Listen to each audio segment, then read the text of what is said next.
ദേവമനുഷ്യന്റെ സ്നേഹഗീത അധ്യായം 130 ഈശോ തെളിവെള്ളം എന്ന സ്ഥലത്ത് നീ കള്ളസാക്ഷി പറയരുത്. ഓ, എന്തുമാത്രം ജനം! മാത്യു വിസ്മയത്തോടെ പറയുന്നു. നോക്കൂ, കുറെ ഗലീലിയരുമുണ്ട്. ഹാ, നമുക്ക് പോയി ഗുരുവിനോട് വിവരം പറയാം.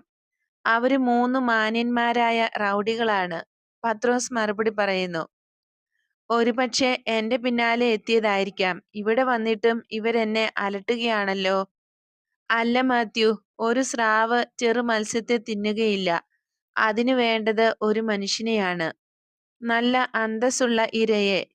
അത് കിട്ടിയില്ലെങ്കിൽ വലിയ ഒരു മത്സ്യത്തെ വിഴുങ്ങും. എന്നാൽ നീയും ഞാനും മറ്റുള്ളവരും ചെറു മത്സ്യങ്ങളാണ്, വെറും അല്പന്മാർ. നീ ഗുരുവിനെ ഉദ്ദേശിച്ചാണോ പറയുന്നത്? തീർച്ചയായും. 4 പാടും അവർ നോക്കുന്നത് കാണുന്നില്ല.